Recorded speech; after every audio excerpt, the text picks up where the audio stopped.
لقد سمع اللہ قول الذین قالوا، بے شک اللہ نے سن لی ان کی بات جنہوں نے کہا ان اللہ فقیر، کہ اللہ فقیر ہے، ونحن اغنیاء اور ہم مالدار ہیں، سنکتب ما قالوا وقتلهم الانبیاء بغیر حق، اب لکھ رکھیں گے ہم ان کی بات اور جو خون کیے ہیں انہوں نے انبیاء کے ناحق، ونقول ذوقوا عذاب الحریق، اور کہیں گے چکھو عذاب جلتی آگ کا، ذالک بما قدمت ایدیکم، یہ بدلہ اس کا ہے جو تم نے اپنے ہاتھوں آگے بھیجا، وَأَنَّ اللَّهَ لَيْسَ بِظَلَّامٍ لِّلْعَبِيدِ، اور اللہ ظلم نہیں کرتا بندوں پر، الَّذِينَ قَالُوا إِنَّ اللَّهَ عَهِدَ إِلَيْنَا، وہ لوگ جو کہتے ہیں کہ اللہ نے ہم کو کہہ رکھا ہے، اللہ نؤمن لرسول، کہ یقین نہ کریں کسی رسول کا، حتی یاتینا بقربان تاکلہ النار، جب تک کہ نہ لائیں ہمارے پاس قربانی کہ کھا جائے اس کو آگ، قل قد جاءکم رسل من قبل بالبینات، تو کہہ تم میں آ چکے کتنے رسول مجھ سے پہلے، بالبینات نشانیاں لے کر، وبالذی قلتم، اور یہ بھی جو تم نے کہا، فلم قتلتموہم ان کنتم صادقین، پھر ان کو کیوں قتل کیا تم نے اگر تم سچے ہو، فإن کذبوک، پھر اگر یہ تجھ کو جھٹلائیں، فقد کذب رسل من قبلک، تو پہلے تجھ سے جھٹلائے گئے بہت سے رسول، جاءوا بالبینات، جو لائے نشانیاں، والزبر، اور صحیفے، والکتاب المنیر، اور روشن کتاب، کل نفس ذائقۃ الموت، پھر جو کوئی دور کیا گیا، کل نفس ذائقۃ الموت، ہر جی کو چکھنا ہے موت، وَإِنَّمَا تُوَفَّوْنَ أُجُورَكُمْ يَوْمَ الْقِيَامَةِ، اور تم کو پورے بدلے ملیں گے قیامت کے دن، فَمَنْ زُحْزِحَ عَنِ النَّارِ، پھر جو کوئی دور کیا گیا دوزخ سے، وَأُدْخِلَ الْجَنَّةَ فَقَدْ فَازَ، اور داخل کیا گیا جنت میں، اس کا تو کام بن گیا، وَمَا الْحَيَاةُ الدُّنْيَا إِلَّا مَتَاعُ الْغُرُورِ، اور نہیں ہے دنیاوی زندگی مگر دھوکے کا سامان، لَتُبْلَوُنَّ فِي أَمْوَالِكُمْ، البتہ تمہاری آزمائش ہوگی مالوں میں، وَأَنفُسِكُمْ، اور جانوں میں، وَلَتَسْمَعُونَ مِنَ الَّذِينَ أُوتُوا الْكِتَابَ، اور البتہ سنو گے تم اگلی کتاب والوں سے، وَمِنَ الَّذِينَ أَشْرَكُوا أَذًى كَثِيرًا، اور مشرکوں سے بہت بری بات، بدگوئی بات، تکلیف والی بات، وَإِن تَصْبِرُوا، اگر تم صبر کرو، وَتَتَّقُوا، اور پرہیزگاری اختیار کرو، فَإِنَّ ذَلِكَ مِنْ عَزْمِ الْأُمُورِ، تو یہ ہمت کے کام ہے، وَإِذَا أَخَذَ اللَّهُ مِيثَاقَ الَّذِينَ أُوتُوا الْكِتَابَ، اور جب اللہ نے عہد لیا کتاب والوں سے، لَتُبَيِّنُنَّهُ لِلنَّاسِ، کہ اس کو بیان کرو گے لوگوں سے، وَلَا تَكْتُمُونَهُ، اور اس کو نہیں چھپاؤ گے، فَنَبَذُوهُ، پھر پھینک دیا انہوں نے، ظُهُورِهِمْ، اس عہد کو اپنی پیٹھ کے پیچھے، وَاشْتَرَوْا بِهِ ثَمَنًا قَلِيلًا، اور خرید کیا اس کے بدلے تھوڑا سا مول، فَبِئْسَ مَا يَشْتَرُونَ، سو کیا برا ہے جو خریدتے ہیں، لَا تَحْسَبَنَّ الَّذِينَ يَفْرَحُونَ، تو نہ سمجھ کہ جو لوگ خوش ہوتے ہیں اپنے کیے پر، وَيُحِبُّونَ أَن يُحْمَدُوا بِمَا لَمْ يَفْعَلُوا، اور تعریف چاہتے ہیں بن کیے پر، فَلَا تَحْسَبَنَّهُمْ بِمَفَازَةٍ مِّنَ الْعَذَابِ، سو مت سمجھ کہ ان کو چھوٹ جائیں گے وہ عذاب سے، وَلَهُمْ عَذَابٌ أَلِيمٌ، ان کے لیے دردناک عذاب ہے، وَلِلَّهِ مُلْكُ السَّمَاوَاتِ وَالْأَرْضِ، اور اللہ ہی کے لیے سلطنت ہے آسمان کی اور زمین کی، وَاللَّهُ عَلَى كُلِّ شَيْءٍ قَدِيرٌ، اور اللہ تعالیٰ ہر چیز پر قادر ہے۔ یہ جو سورہ آل عمران چل رہی ہے، اس سورت کا ابتدائی حصہ وہ تھا کہ جس میں اللہ تعالیٰ نے اہل کتاب یعنی یہود و نصارہ سے متعلق بیان کیا تھا، درمیان میں خاص مناسبت اور وجوہ کی بنا پر غزوہ احد کی تفصیلات آ گئی، انہیں بقدر کفایت تمام کر کے یہاں سے پھر اہل کتاب کی شناع بیانی کی جا رہی ہے، یعنی بیچ میں اللہ تعالیٰ نے غزوہ احد کا تذکرہ کیا تھا، ابتدائی حصہ اس صورت کا جو ہے یہود و نصارہ کی مذمت تھی، پھر بیچ میں مصلحتاً جو ہے غزوہ احد کا تذکرہ آیا، پھر یہاں پر اللہ تعالیٰ اہل کتاب یعنی یہود و نصارہ کی مذمت بیان کر رہے ہیں۔ یہاں پر اللہ تعالیٰ نے ابتدائی پہلی آیت میں کہا کہ تحقیق کے سن لی اللہ نے ان لوگوں کی بات جنہوں نے کہا کہ اللہ فقیر ہے اور ہم مالدار ہیں۔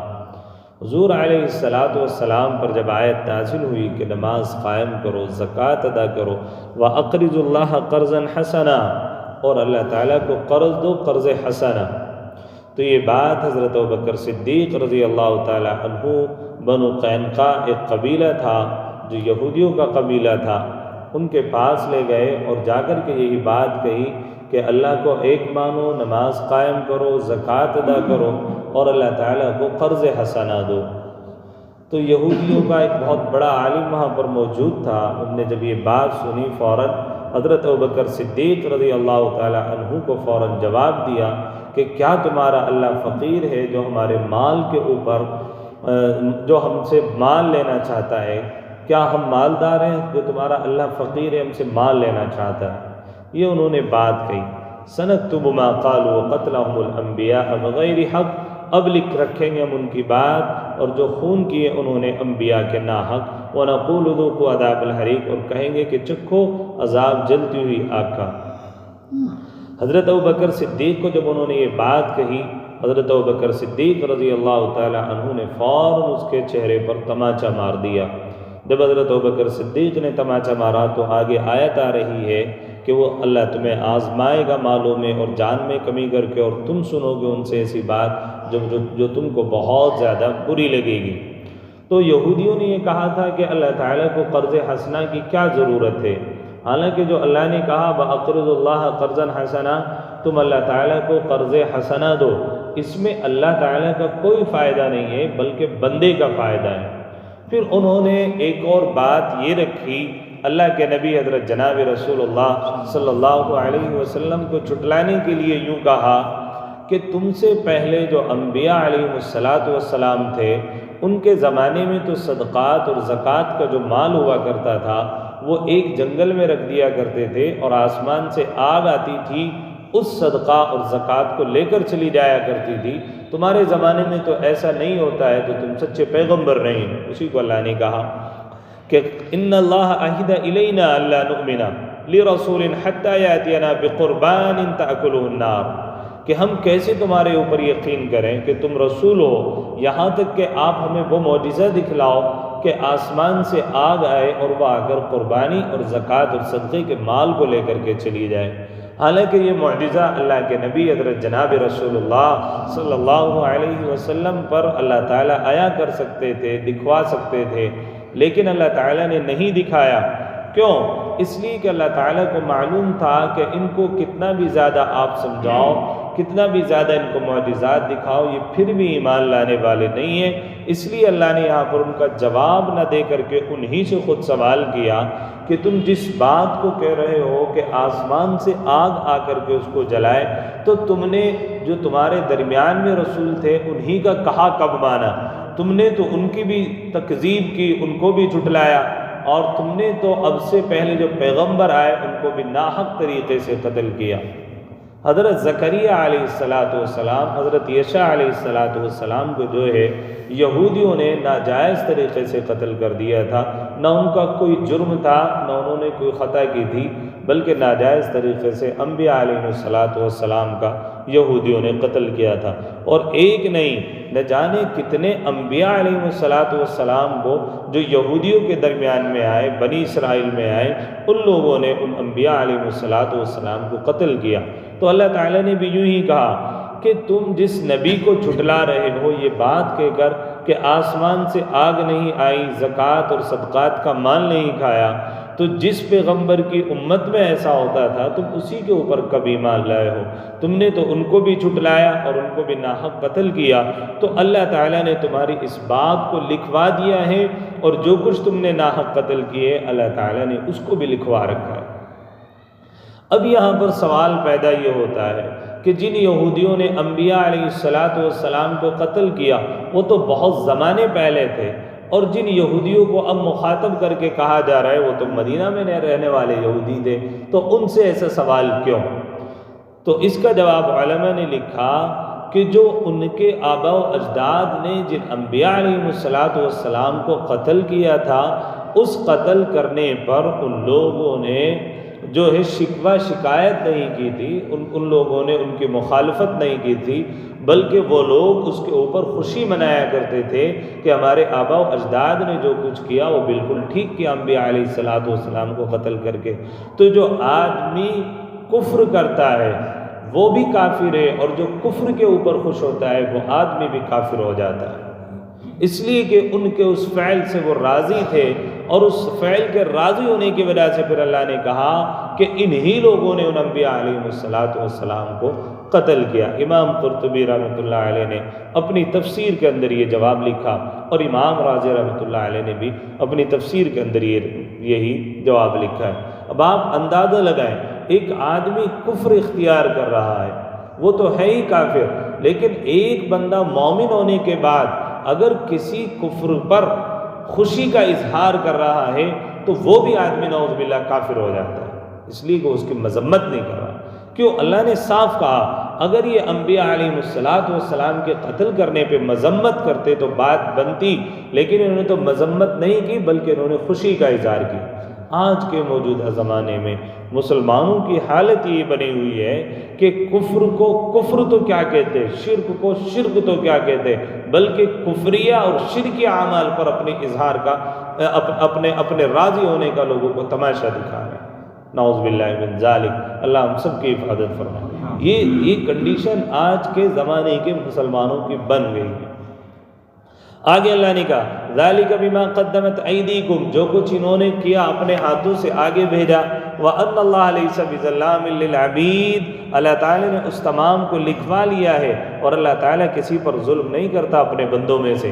یعنی کل قیامت کے دن یہ یوں نہ کہہ دے کہ جی ہم نے تو یہ کام نہیں کیا تھا، تو اللہ تعالیٰ نے حجت تمام کرنے کے لیے اس تمام کام کو فرشتوں کے ذریعے سے، جو کہ کرامن کاتبین ہر انسان کے ساتھ میں رہتے ہیں، ان سے اللہ تعالیٰ نے لکھوا دیا ہے کہ ان لوگوں نے اللہ تعالیٰ کو فقیر بھی کہا ہے اور خود کو مالدار کہا ہے، اور انبیاء علیہ السلام کے قتل پر اپنے راضی ہونے کا اظہار کیا ہے۔ اس لیے ان لوگوں کی اس بات کو نوٹ کر لیا جائے، اور جب کل قیامت کے دن یہ ہمارے سامنے آئیں گے تو بندوں کے اوپر ہم ظلم نہیں کریں گے، جو کچھ انہوں نے گناہ کیا ہے اسی کے مطابق ان کو سزا دی جائے گی۔ دوسری بات، پچھلی امتوں میں جو زکوٰۃ اور صدقات کا مال ہوتا تھا یا قربانی کا مال ہوتا تھا، اس کو ایک جنگل میں رکھ دیا جاتا تھا، آسمان سے ایک آگ آتی تھی اور اس کو اٹھا کر لے جایا کرتی تھی، تو یہ علامت ہوتی تھی اس کی قبولیت کی کہ اس کو آگ آ کر کے لے جایا کرتی تھی۔ دیکھا جیسا کہ جب حضرت آدم علیہ السلام کے دو بیٹوں میں جھگڑا ہوا تو انہوں نے، ایک نے قربانی پیش کی اور ایک نے دمبا ذبح کیا، دمبا ذبح کر کے اپنے قربانی کو وہاں پر رکھا۔ تو جب انہوں نے وہاں پر اس قربانی کو رکھا تو ایک کی قربانی کو آ کر کے تو آگ لے گئی اور ایک کی قربانی کو چھوڑ دیا۔ وہ قابیل کی قربانی تھی جو اللہ تعالیٰ نے قبول نہیں کی تھی۔ تو پچھلی امت میں ایسا ہوتا تھا، لیکن قربان جائے پیغمبر حضرت جناب رسول اللہ صلی اللہ علیہ وسلم پر کہ اللہ تعالیٰ نے اپنے نبی کے صدقے کی وجہ سے اس امت پر ان دونوں مالوں کو حلال قرار دیا۔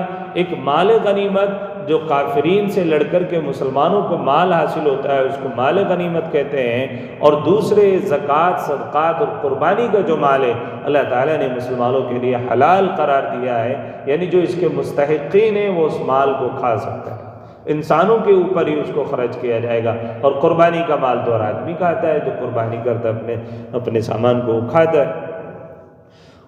قُلْ قَدْ جَاءَكُمْ رَسُولٌ مِّن قَبْلِي بِالْبَيِّنَاتِ، آپ ان سے کہہ دیجئے کتنے رسول جو مجھ سے پہلے تھے نشانیاں لے لے کر تمہارے پاس آئے، اور یہ بھی جو تم نے کہا انہوں نے یہ تمام باتیں تمہیں کر کے دکھائیں، تو کون سا تم نے ان کے اوپر ایمان لے آئے؟ تو تم نے تو ان کو قتل کیا۔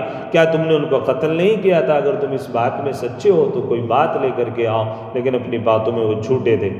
فَإِن كَذَّبُوكَ فَقَدْ كُذِّبَ رُسُلٌ مِّن قَبْلِكَ جَاءُوا بِالْبَيِّنَاتِ وَالزُّبُرِ وَالْكِتَابِ الْمُنِيرِ۔ پھر آگے آیت میں اللہ تعالیٰ نے پیغمبر کو تسلی دی کہ اے پیغمبر صلی اللہ علیہ وسلم، اگر یہ آپ کو جھٹلا رہے ہیں تو تجھ سے پہلے بھی بہت سے انبیاء کو جھٹلایا گیا، ان کی بات کو قبول نہیں کیا گیا۔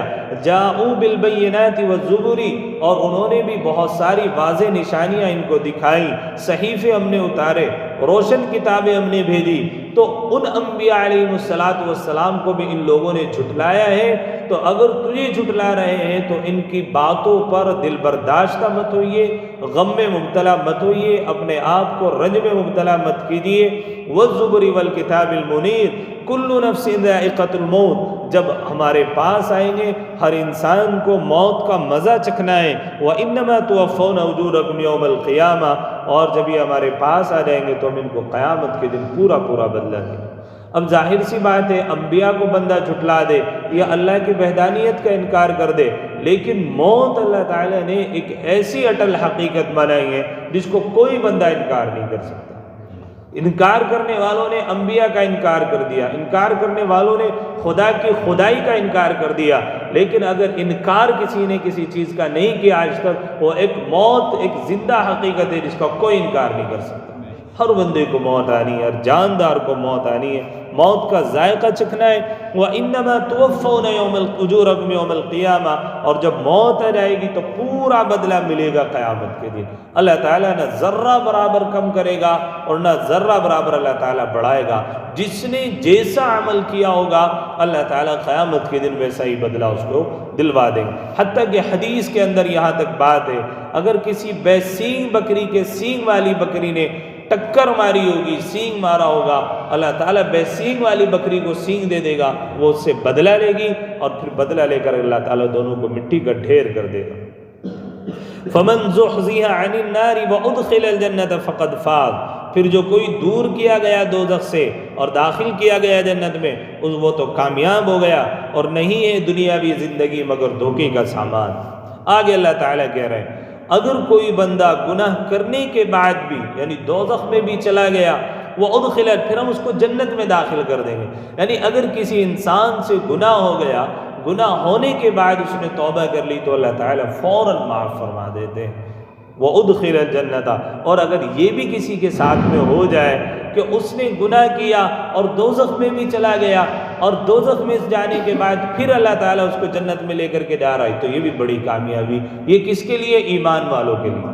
اگر مسلمانوں نے گناہ کیے اور اپنے گناہوں کی سزا کی وجہ سے وہ جہنم میں گیا، لیکن ایک دن آئے گا اللہ تعالیٰ ایمان والوں کو جہنم سے نکال کر کے جنت میں ضرور داخل کر دے گا، لیکن شرط یہ ہے کہ اس کے پاس ایمان ہو۔ اور حدیث میں یوں ہے کہ اگر کسی کے پاس ذرہ برابر بھی ایمان ہوگا، اس آدمی کو بھی اللہ تعالیٰ جہنم سے نکال کر کے جنت میں داخل کرنا۔ اب یہاں پر آدمی کو جرأت نہیں کرنی چاہیے گناہوں کے اوپر کہ جنت میں تو چلے ہی جائیں گے، ایمان والے ہیں۔ وہ وہاں پر جہنم میں پڑا رہنا کوئی وہ معمولی ہنسی خوشی کا کھیل نہیں ہوگا۔ اتنی تپتی ہوئی آگ میں آپ اندازہ لگائیں، اور پھر اللہ کی رحمت دیکھیے، اللہ کہہ رہا ہے کہ ایمان والا جو ہوگا ہم اس کو جنت میں ضرور داخل کریں گے جہنم سے نکال کر۔ ایک حدیث میں آتا ہے ایک بندہ جو بالکل اخیر میں جہنم سے نکلے گا، جبکہ اللہ تعالیٰ کے نبی سفارش کر چکے ہوں گے، اللہ تعالیٰ اپنی ایڑی مار کر کے وہاں سے جہنمیوں کو نکال چکا ہوگا، اس کے بعد بھی ایک بندہ ایسا ہوگا جو جہنم میں پڑا ہوا ہوگا۔ اللہ تعالیٰ فرشتوں کو کہیں گے جاؤ میرا ایک بندہ ہے جہنم میں، وہ مجھے پکار رہا ہے، اس کو لاؤ نکال کر۔ فرشتے جائیں گے، دیکھیں گے، کہیں گے اللہ کچھ نہیں ہے وہاں، کوئی ایسا آدمی نہیں۔ پھر کہیں گے نہیں جاؤ تم ایک بار اور دیکھ کر کے آؤ، پھر جائیں گے تو وہاں کچھ نہیں ملے گا سوائے انگاروں کے۔ پھر کہیں گے اللہ تعالیٰ جاؤ، پھر اللہ تعالیٰ اس بندے کو نکالیں گے، اور وہ بندہ جو بالکل جہنم سے سب سے اخیر میں نکل رہا ہوگا، وہ اللہ تعالیٰ کی یوں تسبیح بیان کر رہا ہوگا، یا حنان یا منان، یا حنان یا منان، یا حنان یا منان، اے رحم کرنے والے آقا، اے کرم کرنے والے آقا، یا حنان یا منان، یہ اس کی تسبیح ہوگی۔ وہ اللہ تعالیٰ جب اس بندے کو نکالیں گے تو وہ بالکل جو ہے انگارہ بن چکا ہوگا، دوزخ کا ایندھن ایسا بنا ہوا ہوگا کہ وہ پہچاننے میں بھی نہیں آ رہا ہوگا، لیکن اللہ تعالیٰ اس بندے کو بھی نکال لے۔ تو اسی کو اللہ نے کہا کہ پھر جو کوئی دور کیا گیا دوزخ سے، یعنی جو تم ایمان والوں کے اوپر اعتراض کر رہے ہو، تمہارا اللہ فقیر ہے، ہم مالدار ہیں، اور تمہیں وہ جھٹلا رہے ہیں، تو آپ ان سے کہہ دو کہ اگر اپنے کسی گناہ کے سبب ہم آخرت میں جہنم میں چلے بھی گئے، پھر بھی اللہ تعالیٰ ایمان کی بدولت ہمیں نکال لیں گے۔ اس لیے بندے کو سے اگر گناہ ہو جائے فوراً اللہ تعالیٰ سے توبہ کرے، معافی مانگے، اللہ معاف فرما دیتے۔ عجیب و غریب واقعات لکھا ہے بعض لوگوں نے توبہ سے متعلق، جہاں پر چونکہ اللہ تعالیٰ نے کہا کہ جہنم سے نکال کر اللہ دوزخ میں داخل کرو۔ حسن بصری رحمۃ اللہ علیہ کے زمانے میں ایک بندہ بڑا گناہ گار، ساری دنیا کے اوپر اس کے عیب کھلے ہوئے تھے، سب معاشرے کے لوگ اس کو جانتے تھے کہ یہ بندہ ہے اتنا بڑا گناہ گار ہے، اتنا بڑا ظالم۔ حسن بصری رحمۃ اللہ علیہ کا زمانہ بصرہ میں وہ آدمی رہتا، بڑا گناہ گار آدمی تھا، شراب کا عادی۔ اخیر وقت اس پر آیا، اب اس کی جان جو ہے چلتا تھا تو پاؤں جواب دیتے تھے، بستر مرگ پر پڑا ہوا ہے، یعنی اب اس سے چلنے میں دقت ہوتی تھی، بولنے میں دقت ہوتی تھی۔ اب اس بندے کے دل میں خیال آیا کہ بہت میں نے گناہ کر لیے، نافرمانی اللہ کی کر لی، چلو اب اللہ تعالیٰ سے توبہ کرتے۔ تو جاتا، وضو بناتا، اللہ کے سامنے کھڑا ہوتا، اور جب دعا کے لیے یوں ہاتھ پھیلاتا تو اپنے روتے روتے ہاتھوں کو نیچا کر لیتا اور کہتا کہ ربا میں تو اس قابل ہی نہیں ہوں جو تیرے سامنے ہاتھ پھیلاؤں، میں تو تیرا گناہ گار بندہ ہوں۔ پھر وضو بناتا، پھر اللہ کے سامنے ہاتھ اٹھاتا، پھر ہاتھوں کو نیچے ڈال لیتا کہ نہیں میں تو اس قابل ہی نہیں ہوں جو اپنے رب کے سامنے ہاتھ پھیلاؤں۔ روتا رہتا، دن بھر روتے ہوئے گزر گیا، رات روتے ہوئے گزر گئی، تمام کے تمام عزیز رشتہ داروں نے چھوڑ دیا تھا، صرف اس کی والدہ تھی جو اس کے ساتھ میں کبھی کبھی بیٹھ جایا کرتی تھی، کوئی اس کا پرسان حال نہیں تھا۔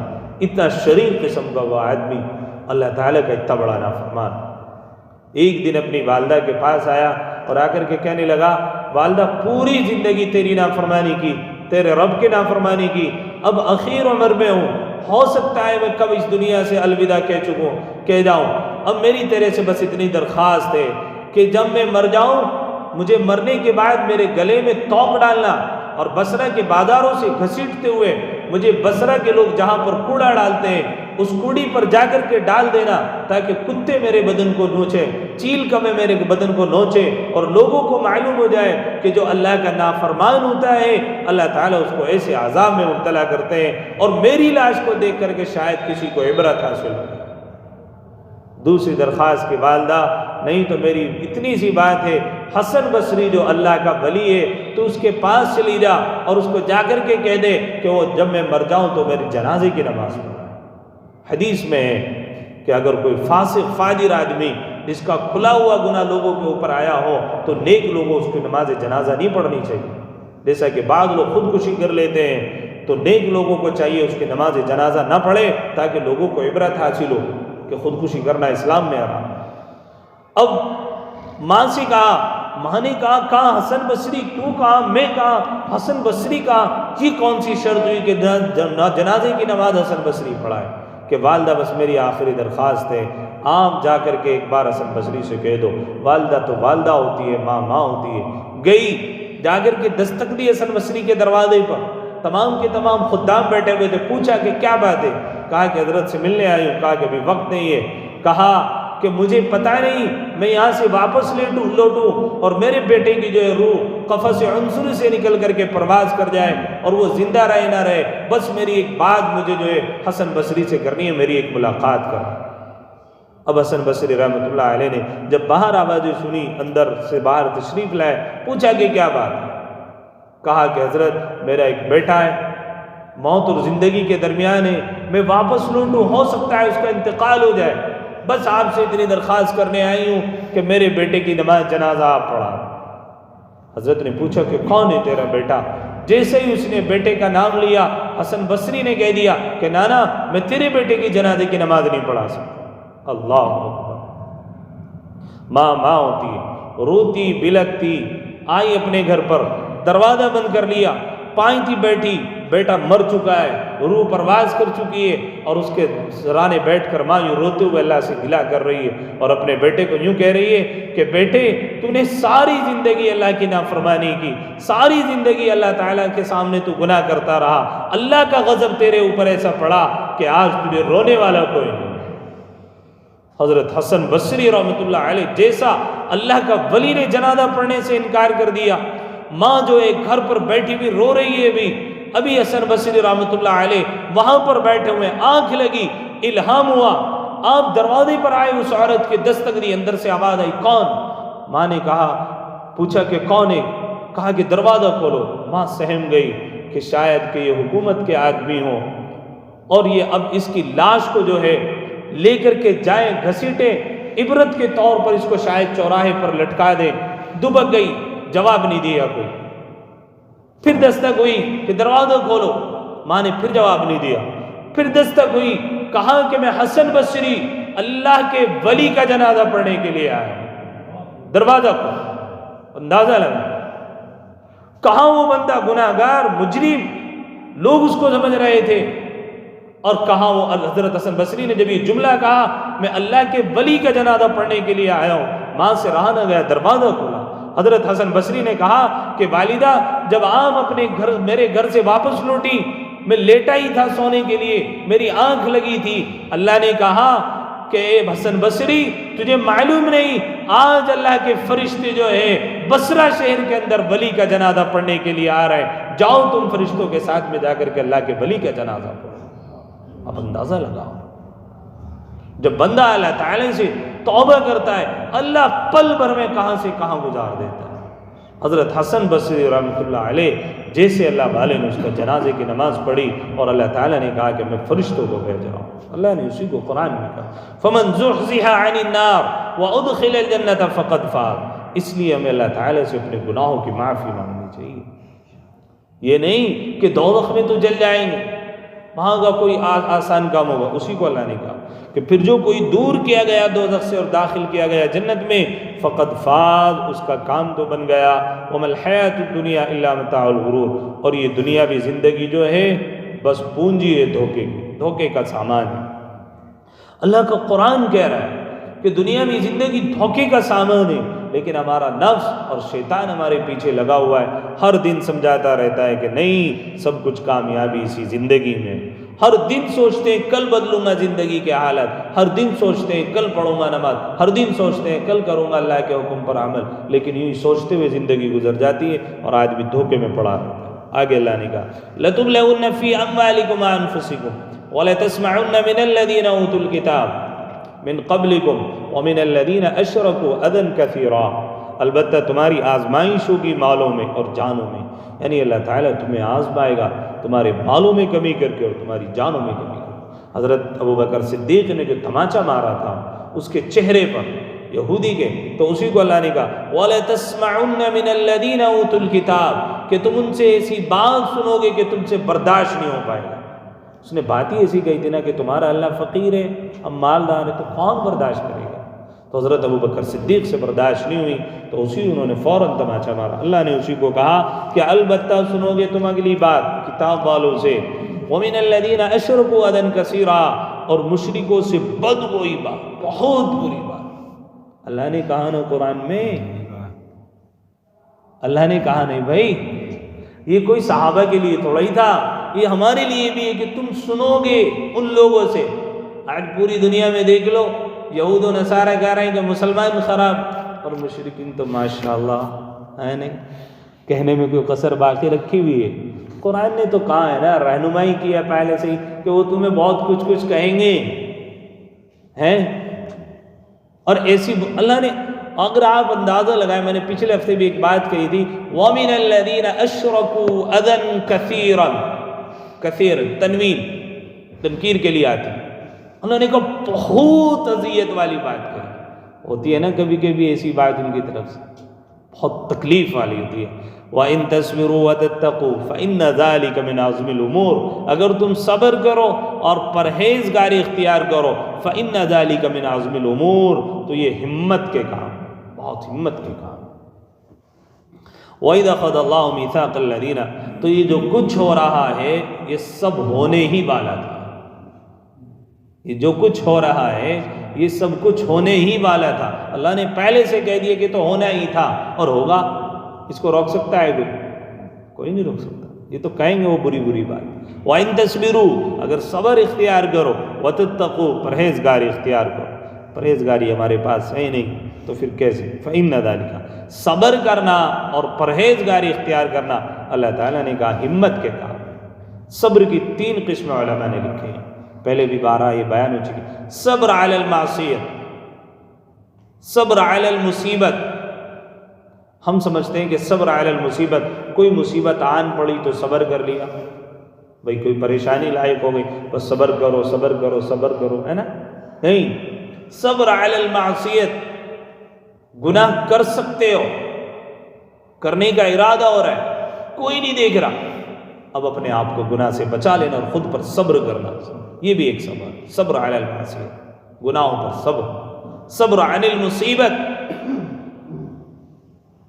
کہ مصیبت آ گئی اللہ کی طرف سے. اللہ نے قرآن میں اتنے بہترین انداز میں کہا کہ اگر مسلمانوں کے اوپر مصیبت پہنچتی ہے، اولما اصابتکم مصیبت قالوا انا للہ و انا الیہ راجعون، ایمان والوں کو جب کوئی مصیبت پہنچتی ہے تو بس وہ تو ایک بات کہتے ہیں، انا للہ و انا الیہ راجعون، یہ مصیبت اللہ کی طرف سے تھی اور اللہ تعالیٰ اس مصیبت کو دور کرنے والا. پھر وَإِنَّا إِلَيْهِ رَاجِعُونَ کا ترجمہ لوٹانے والا. اللہ نے مصیبت دی ہے وَإِنَّا إِلَيْهِ رَاجِعُونَ، خوشیاں لوٹانے والی ذات کس کی ہے؟ اللہ. تو کیوں خواہ خواہ پریشان ہوتے ہیں؟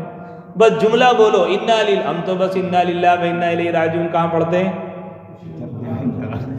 جب انتقال ہو جائے تب کہتے ہیں انا للہ و انا الیہ راجعون. حدیث میں یوں ہے اگر تمہارے پاؤں میں بھی کانٹا چبھے تب بھی کیا پڑھو؟ انا للہ و انا الیہ راجعون. مال میں نقصان ہو گیا کیا پڑھو؟ انا للہ و انا الیہ. اور حدیث میں ہے، یہ وظیفہ کسی بزرگ کا نہیں ہے، وہ کا نہیں ہے کہ لا حول ولا قوت، اس کے بعد یہ آیت بھی آتی ہے لا حول ولا قوت الا باللہ. یہ دو لفظ جو کوئی بندہ پڑھے 99 پریشانیوں سے اللہ تعالیٰ اس بندے کو نکال دیتا. اب آپ اندازہ لگیں، پڑھتے ہی تو نہیں، مسئلہ تو یہی ہے نہیں. انا للہ بھی میت پہ ہی پڑھیں بس، انا للہ بنے خیر. تو اللہ تعالیٰ نے کہا بہت بری بات ہے، اگر تم صبر کرو اور پرہیزگار اختیار کرو تو یہ ہمت کے کام ہے. وَإِذَا خَذَ اللَّهُ مِيثَاقَ الَّذِينَ أُوتُوا الْكِتَابَ لَتُبَيِّنُنَّهُ لِلنَّاسِ. اب یہاں پر اللہ تعالیٰ جو یہودیوں کے علماء تھے ان کے اوپر اللہ تعالیٰ جو ہے ان کی بات بیان کر رہے ہیں کہ جب اللہ نے تمہارے سے عہد لیا یعنی کتاب والوں سے تو اس کو بیان کرو لوگوں سے. وَلَا تَكْتُمُونَ، تم نے تو اس کو چھپا رکھا. یہود کے بڑے بڑے علماء نے جو کہ اللہ کے نبی حضرت جناب رسول اللہ صلی اللہ علیہ وسلم کی تمام پیشین گوئیاں ان کی کتابوں میں تھی، انہوں نے وہ تمام پیشین گوئیوں کو چھپا لیا ہے اور حق کیا ہے باطل کیا ہے انہوں نے اس کو چھپا رکھا. فَنَبَذُوهُ، اور چھپا کر کے انہوں نے کہاں پھینک دیا؟ اپنی پیٹھ کے پیچھے پھینک دیا اور اس کے ذریعے سے تھوڑا سا مول خرید لیا. فَبِئْسَ مَا يَشْتَرُونَ، سو کیا ہی برا ہے جو خریدتے ہیں. اب آپ اندازہ لگائیں اللہ تعالیٰ نے بڑی مذمت بیان کی ہے علماء یہود کی کہ جنہوں نے سب کچھ پتہ ہونے کے باوجود بھی اس کو چھپائے رکھا. اگر عالم ہے اور اس کے معلوم ہے کسی مسئلے کے بارے میں اور اس کو چھپائے رکھے اور یہ تھوڑا سا مول لے کر مسئلے کو بدل دے، یہ بڑی خرابی ہم لوگوں کی. حدیث میں بڑی سخت وعید اور اللہ تعالیٰ کے قرآن میں صاف صاف وعید ہے. اس لیے اللہ تعالیٰ نے جو بیان کیا اس کو بیان کرنا چاہیے، چاہے کہ کچھ بھی آپ کے ساتھ میں پیش آئے، کچھ بھی پریشانی ہے، حق بات کہے بندہ. فَبِئْسَ مَا يَشْتَرُونَ، کچھ ہی ہو جائے. وَلَا تَحْسَبَنَّ الَّذِينَ يَفْرَحُونَ بِمَا أَتَوْا وَيُحِبُّونَ أَن يُحْمَدُوا بِمَا لَمْ يَفْعَلُوا. دوسری بات اللہ تعالیٰ یہاں پر ان کی دوسری جو صفات جو ان کی مذمت بیان کریں کہ تو نہ سمجھ جو لوگ خوش ہوتے ہیں اپنے کیے پر، وَيُحِبُّونَ أَن يُحْمَدُوا بِمَا لَمْ يَفْعَلُوا، اور تعریف چاہتے ہیں بن کیے پر، کام کچھ کیا نہیں اور اس کے اوپر تعریف چاہتے ہیں. علماء یہود کیا کرتے تھے کہ جو کچھ الٹا سیدھا بیان کر دیا کرتے تھے اپنے لوگوں سے اس کے اوپر بڑے خوش ہوا کرتے تھے. پھر اللہ تعالیٰ نے یہاں پر منافقین کا بھی تذکرہ کیا ہے کہ منافقین اپنے کیے پر خوش ہوتے تھے، یعنی جیسا کہ وہاں سے نکل کر کے واپس آ گئے تھے تو اپنے اس کیے پر خوش تھے، اور جب حضور صلی اللہ علیہ وسلم میدان میں نکلنے کے لیے کہتے تھے تو حیلے بہانے بنا کر کے رک جایا کرتے تھے، اور حیلے بہانے بنا کر جب وہ رک جایا کرتے تھے حضور کے پاس آ کر قسمیں کھا کر کے کہتے تھے کہ اللہ کے نبی ہمیں یہ پریشانی لاحق تھی، یہ مصیبت تھی. ارے بھائی اللہ کے بندو کھڑے ہو کے چلے جاؤ، کوئی مسئلہ ہے یار تمہارا، بیچ میں بول رہے ہو، قرآن کی تفسیر چل رہی ہے، کوئی بات ہے تو باہر جاؤ.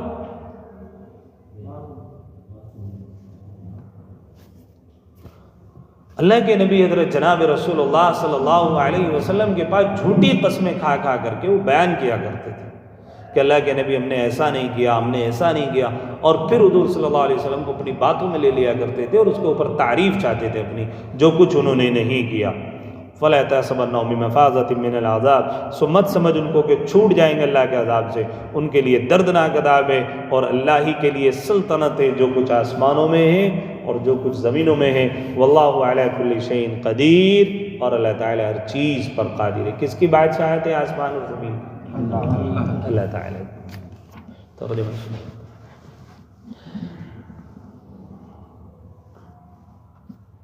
لقد سمع اللہ قول الذین قالوا، بے شک اللہ نے سن لی ان کی بات جنہوں نے کہا کہ اللہ فقیر ہے، ونحن اغنیاء، اور ہم مالدار ہیں۔ کس نے کہا تھا اللہ فقیر؟ یہودیوں نے۔ ونحن اغنیاء، اور ہم مالدار ہیں۔ سنکتب ما قالوا وقتلهم الانبیاء بغیر حق، اس کے بارے میں بعض علماء نے کہا کہ تم اللہ تعالیٰ کو قرض حسنہ دو، اس کا مطلب یہ ہے اللہ تعالیٰ تمہارے سے قرض نہیں مانگ رہا، بلکہ قرض حسنہ کا مطلب یہ ہے کہ اگر تم کسی شریف آدمی کو قرضہ دو گے، وہ شریف آدمی جلدی سے تمہیں قرضہ چکانے کی کوشش کرے گا۔ اسی لیے اللہ تعالیٰ کی صفت بھی یہ ہے کہ جب تم اللہ کے راہ میں مال خرچ کرتے ہو تو اللہ تعالیٰ اس کو اپنے اوپر قرض سمجھتا ہے، اور پھر اس کا بہتر بدل دنیا میں بھی دیتا ہے اور آخرت میں بھی اللہ تعالیٰ اس کا بدل دیتا ہے۔ اس لیے اب یہ تو ہماری زبان میں تو یہ کہہ لو اللہ نے اپنے اوپر خامخواہ ڈانٹ رکھ لیا، سیدھی سی بات۔ ہماری زبان میں تو یہ ہے نا بھائی، ایک بندے کا کچھ لینا نہیں دینا نہیں، بات تمہارے، کام تمہارے، سب کچھ تمہارا بندہ، اور پھر بھی کہہ رہا تو یہ کام کر لے، ہم تمہیں یوں نماز دیں گے، ہے نہیں؟ تو اللہ کتنا بڑا غفور الرحیم ہے۔ کیا کہہ رہا ہے کہ تم قرض حسنہ دو۔ قرض حسنہ کی ایک بندہ صدقہ دے رہا ہے، صدقہ کرنے کا ثواب 10 گنا اور 700 گنا تک چلا جاتا ہے، لیکن ایک بندہ کسی آدمی کو قرض حسنہ دے رہا ہے، قرض حسنہ کا 17 گنا فائدہ ہوتا ہے۔ کسی کو آپ نے قرض حسنہ دیا، ادھار پیسے دیے، جب تک وہ بندہ پیسے واپس نہیں کرے گا تب تک اتنی رقم روزانہ صدقہ کرنے کا آپ کو ثواب ملتا رہے گا۔ اور آج دونوں ہی طرف سے خرابی، اللہ معاف فرمائے۔ قرضہ اگر کسی کو ضرورت پڑ جائے اولاً تو ملتا نہیں، اور خاص طور پر ہمارے جیسا آدمی کسی سے مانگ لی تو لوگ یہ پوچھ دیکھے بھائی دے بھی دے گا نہیں دے گا، تنخواہ تو اس کی 5-7 ہزار روپے ہے۔ ہاں صحیح بتا رہا ہوں، ہاں قرض حسنہ جلدی سے ملتا نہیں، اور حالانکہ اس کو پتہ ہے کہ یہ بندہ شریف آدمی لوٹا دے گا چاہے کچھ بھی کرے گا، لیکن سوچتے دے بھی دے گا نہیں، پیچھے پوچھ لو اس کے کچھ ہے بھی نہیں، اور اگر دے گا اللہ معاف کرے پھر سود پر دے گا۔ حدیث میں بڑی سخت بھائی، اگر اللہ نے آپ کو نوازا ہے، کسی نے قرضہ مانگا، قرض حسنہ دو، 17 گنا فائدہ۔ حدیث میں آیا کہ سود جو ہے، سود کا سب سے ہلکا درجہ اپنی ماں کے ساتھ 25 مرتبہ زنا کرنے کے برابر۔ اللہ ہم سب کی حفاظت، ہم اس کا خیال رکھیں۔ اللہ نے نوازا ہے، قرض حسنہ دو بھائی، کسی کا کام بن جائے، کتنا بڑا ثواب، صدقے سے بھی زیادہ ثواب ہے اگر کسی نے قرض حسنہ مانگا اور قرض حسنہ اس کو دیا۔ تو اللہ تعالیٰ کہہ رہے ہیں کہ ہمارے اوپر جب تم اللہ کے راہ میں مال خرچ کرتے ہو تو اللہ کے اوپر کیا ہو جاتا ہے؟ قرض حسنہ ہو جاتا ہے، تو اللہ تعالیٰ اس کو کیا کرتا ہے؟ فوراً لوٹا دیتا ہے۔ اب تم زکوٰۃ دو یا صدقات دو، اللہ تعالیٰ 10 گنا بڑھا کر کے بھی دیتا ہے، بلائے بھی دور کر دیتا ہے، اور آخرت میں اللہ کیا ثواب دے گا اس کا میں اور آپ اندازہ کر ہی نہیں سکتے۔ تو اللہ نے یہاں پر ان کو جواب نہیں دیا، بلکہ اللہ تعالیٰ نے کہا تمہاری بات لکھی گئی، دیکھ لیں گے ٹائم پہ، ہے نہیں؟ سنکتب ما قالوا وقتلهم الانبیاء بغیر حق، اب لکھ رکھیں گے ہم ان کی بات اور جو خون کیے انہوں نے انبیاء کے ناحق، وَنَقُولُ ذُوقُوا عَذَابَ الْحَرِيقِ، اور کہیں گے کہ چکھو جلتی ہوئی عذاب کا مزہ، ذَلِكَ مِمَا قَدَّمَتْ أَيْدِيكُمْ، یہ بدلہ اس کا ہے جو تم نے اپنے ہاتھوں آگے بھیجا، وَأَنَّ اللَّهَ لَيْسَ بِظَلَّامٍ لِّلْعَبِيدِ، اور اللہ ظلم نہیں کرتا بندوں پر۔ کیا نہیں کرتا اللہ تعالیٰ؟ ظلم نہیں کرتا۔ الذین قالوا ان اللہ عہد الینا، وہ لوگ جو کہتے ہیں کہ اللہ نے ہم کو کر رکھا ہے کہ یقین نہ کریں کسی رسول کا، حتی یاتینا بقربان تاکلہ النار، جب تک کہ نہ لائے ہمارے پاس قربانی کہ کھا جائے اس کو آگ۔ تو یہ پچھلی شریعت میں ہوتا تھا، حضور کے معجزات کچھ کم ہیں بھئی، یہ تو ایک معجزہ تھا، آگ آتی تھی لے جاتی تھی، لیکن حضور کے معجزات کچھ کم ہیں ایمان لانے کے لیے. شق القمر کا معجزہ اتنا بڑا معجزہ، چاند کے 2 ٹکڑے ہو گئے. قل قد جاءکم رسل من قبلی، تو کہ تم میں آ چکے کتنے رسول مجھ سے پہلے، بالبینات نشانیاں لے کر، وبالذی قلتم، یہ بھی جو تم نے کہا، یعنی جو تم بات کہہ رہے ہو کہ آ گئے، یہ تو پہلے رسول لا چکے ہیں نشانی، تم نے کون سا انہی کی بات مانی. فلم قتلتموہم، پھر ان کو کیوں قتل کیا تم نے، ان کنتم صادقین، اگر تم سچے ہو. فإن کذبوک، پھر اگر یہ تجھ کو جھٹلائیں، فقد کذب رسل من قبلک، تو پہلے تم سے جھٹلائے گئے بہت سے رسول. جاؤ بالبینات، جو لائے تھے نشانیاں اور صحیفے، صحیفے یعنی کتاب، والکتاب المنیر، اور روشن کتاب. کل نفس ذائقۃ الموت، ہر جی کو چکھنی ہے موت. کیا بھائی؟ ہر جی کو چکھنی ہے موت. بندے کے پاس جب کوئی دلیل نہیں تو سیدھی بات مرے گا تو بھائی ہے نہیں. کسی کو کتنا بھی سمجھاؤ، جب سمجھ میں نہیں آئے، بس بات آخر کی کیا ہے، مرنا نہیں بھائی. تو ہے کوئی جو یہ کہتے نہیں مجھے نہیں مرنا، تو اللہ نے بھی وہی آخری بات کہہ دی، مرو گے تو تم پتہ لگ جائے گا جب آنکھ بند ہوگی. کل نفس ذائقۃ الموت، ہر نفس کو چکھنا ہے موت کا مزہ. وَإِنَّمَا تُوَفَّوْنَ أُجُورَكُمْ يَوْمَ الْقِيَامَةِ، اور تم کو پورا بدلہ ملے گا قیامت کے دن. فَمَنْ زُحْزِحَ عَنِ النَّارِ، پھر جو کوئی دور کیا گیا دوزخ سے، وَأُدْخِلَ الْجَنَّةَ، اور داخل کیا گیا جنت میں، فَقَدْ فَازَ، پس تحقیق کہ وہ کامیاب ہو گیا. جہنم میں جانے کے بعد بھی اگر کوئی جنت میں چلا گیا تو کیا ہے؟ بڑی کامیابی ہے. وَمَا الْحَيَاةُ الدُّنْيَا إِلَّا مَتَاعُ الْغُرُورِ، اور نہیں ہے دنیاوی زندگی مگر دھوکے کا سامان. ہاں تم اللہ کے راہ میں مال نہیں خرچ کر رہے اور سوچ رہے ہو ہمارے پاس رہے گا، تو یہ دنیاوی زندگی کیا ہے؟ دھوکے کا سامان. لَتُبْلَوُنَّ فِي أَمْوَالِكُمْ، البتہ تمہاری آزمائش ہوگی مالوں میں. کس میں بھائی؟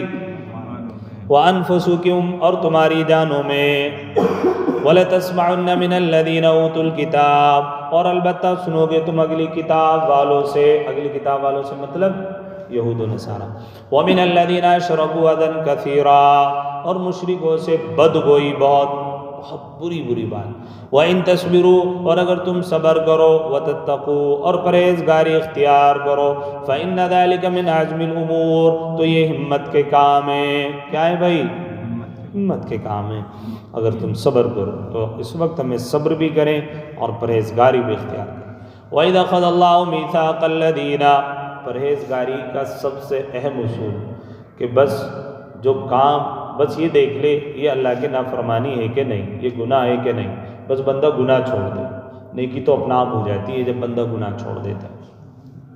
وَإِذَا أَخَذَ اللَّهُ مِيثَاقَ الَّذِينَ، اور جب اللہ نے عہد لیا کتاب والوں سے، لَتُبَيِّنُنَّهُ لِلنَّاسِ، کہ اس کو بیان کرو گے لوگوں سے، وَلَا تَكْتُمُونَ، اور اس کو نہیں چھپاؤ گے. فَنَبَذُوهُ، پھر پھینک دیا انہوں نے وہ عہد، ظُهُورِهِمْ، اپنی پیٹھ کے پیچھے، وَاشْتَرَوْا بِهِ ثَمَنًا قَلِيلًا، اور خرید لیا اس کے بدلے تھوڑا سا مول. تو اللہ تعالیٰ نے اہل کتاب سے کہا تھا کہ تم لوگوں کو یہ بیان کرو گے، لیکن ان لوگوں نے اس کو کیا کر لیا ہے؟ چھپا رکھا. فَبِئْسَ مَا يَشْتَرُونَ، سو کیا برا ہے جو خریدتے ہیں. اور جن کو معلوم ہے وہ ابھی بھی ایمان قبول کر رہے ہیں. ابھی دیکھا نہیں آپ نے ایک پادری نے ایمان قبول کیا ہے نہیں، کتنا بڑا پادری تھا، ایمان قبول کر لیا اس نے. لَا تَحْسَبَنَّ الَّذِينَ يَفْرَحُونَ بِمَا آتَوْا، تو نہ سمجھ کے جو لوگ خوش ہوتے ہیں اپنے کیے پر اور تعریف چاہتے ہیں بن کیے پر.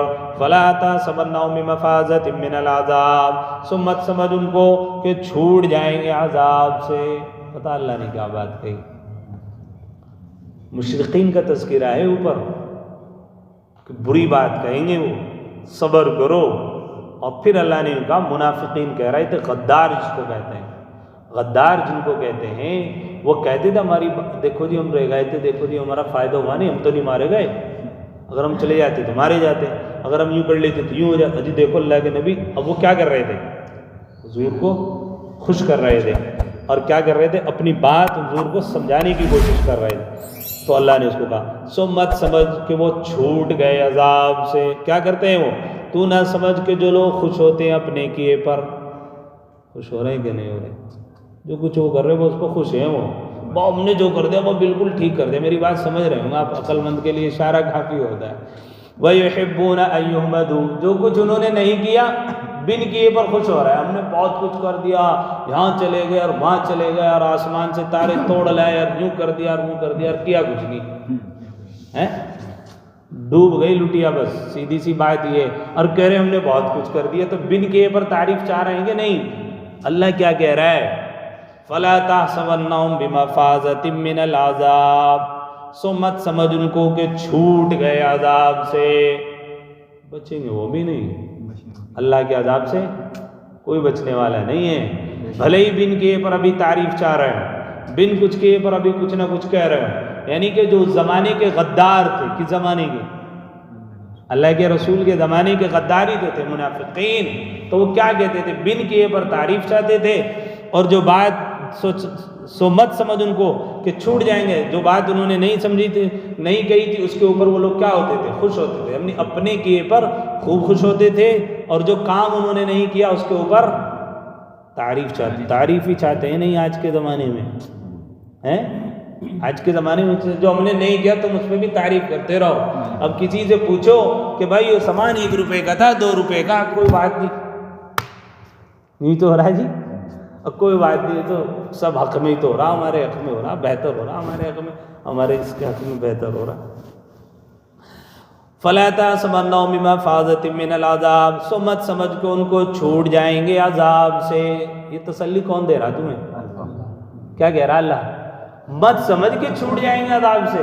وَلَهُمْ عَذَابٌ عَلِيمٌ، اور ان کے لیے دردناک عذاب ہے۔ کیا کہہ رہا اللہ؟ دردناک۔ پھر آگے اللہ نے بتا بھی دیا وَلِلَّهِ مُلْكُ السَّمَاوَاتِ وَالْأَرْضِ، اللہ ہی کے لیے بادشاہت آسمان کی اور زمین کی۔ کس کے لیے؟ تو وہ سمجھ رہے ہیں بادشاہت ہمارے ہی پاس رہے گی۔ کس کے لیے بادشاہت؟ یہی تو کہنا چاہتا ہے اللہ، وَلِلَّهِ مُلْكُ السَّمَاوَاتِ۔ یہاں بات اللہ نے ختم کر دی کہ کوئی کتنا بھی کہہ لے، بن کیے پر تعریف چاہ لے، اور کتنا ہی خوش ہو لے اپنے کرنے پر جو ہم نے کر دیا، یعنی کہ اس زمانے کے لوگ بھی لوگوں کو قتل کرتے تھے، خوش ہوتے تھے، ہم نے کر دیے تو ٹھیک ہے، تم نے کر دیا تو جرم ہے۔ اب آپ اندازہ لگاؤ، صلح حدیبیہ کے موقع پر یہ شرط کافرین نے رکھی کہ اگر ہمارا آدمی تمہارے یہاں چلا گیا، ہمارے آدمی کو واپس کرنا پڑے گا، لیکن تمہارا آدمی ہمارے یہاں پر آ گیا، ہم تمہارے آدمی کو واپس نہیں کریں گے۔ مانے گا کوئی یہ شرط؟ بھائی ہمارا آدمی تمہارے یہاں چلا گیا تو تم بھی واپس کر دو، تمہارا آ گیا تو ہم واپس کر دیں۔ شرط یہ تھی صلح حدیبیہ میں، اگر تمہارا آدمی ہمارے یہاں آ گیا تو واپس نہیں جائے گا، ہمارا تمہارا یہاں چلا گیا تو تمہیں واپس کرنا پڑے گا۔ یہ بات سمجھ میں آتی ہے گا؟ سمجھ میں آتی ہے یہ بات؟ بھائی ملکوں کے تبادلے ہوتے ہیں، یعنی کہ ملک میں ادھر بھی قیدی ہیں ادھر بھی قیدی ہیں، وہ بھی کہتے ہیں تم 2 قیدی کو ہمارے چھوڑو، ہم تمہارے 2 کو چھوڑ دیں گے۔ لیکن اس زمانے میں کیا ہوا، جب مدینہ منورہ میں اللہ کے نبی چلے گئے، صلح حدیبیہ کے مقام پر موجود ہے، تو ادھر سے کفار مکہ کیا کہہ رہے ہیں؟ اگر ہمارا آدمی تمہارے یہاں چلا گیا تمہارے ملک میں اور ایمان اس نے قبول کر لیا تو تمہیں کیا کرنا پڑے گا؟ واپس کرنا پڑے گا، اور تمہارا ہمارے یہاں آ گیا نا، ہم واپس نہیں کریں گے، گردن تو اتار سکیں گے لیکن واپس نہیں کریں گے۔ کتنی بڑی سخت یہ انہوں نے شک داخل کی تھی صلح حدیبیہ۔ اللہ کے نبی نے کہا چلو منظور ہے، وقت کا انتظار کیا تھا نا۔ اللہ بھی کہہ رہا ہے فَلَا تَحْسَبَنَّهُمْ بِمَفَازَةٍ مِّنَ الْعَذَابِ وَلِلَّهِ مُلْكُ السَّمَاوَاتِ وَالْأَرْضِ، اللہ ہی کے لیے سلطنت آسمان کی اور زمین کی، وَاللَّهُ عَلَى كُلِّ شَيْءٍ قَدِيرٌ، اور اللہ ہر چیز پر قادر ہے۔ کیا ہے بھائی؟ اللہ ہر چیز پر قادر ہے۔ کبھی کا دن بڑا، کبھی کی رات بڑی ہوتی ہے، یہ تو اللہ کے ہاتھ میں۔ اللہ تعالیٰ ہم سب کو کہنے سننے سے زیادہ عمل کی توفیق نصیب فرمائے، جو غلطی کوتاہی ہو جائے اللہ تعالیٰ اس کو معاف فرمائے۔ ہاں بھائی 3 دن کی جماعت جا رہی ہے، جس کو جانا ہے، چونکہ ہولی کی چھٹی بھی ہے نہیں، تو اس میں جو جانا چاہتے ہیں وہ بتائیں مجھے، بس 2-3 مسئلے بتا کر پھر دعا ہو رہی ہے۔ اس میں بھائی زیادہ سے زیادہ تعداد میں نکلنا ہے، کیونکہ چھٹی بھی ہے ہی۔ آج شب قدر کے تعلق سے چند باتیں عرض کرنی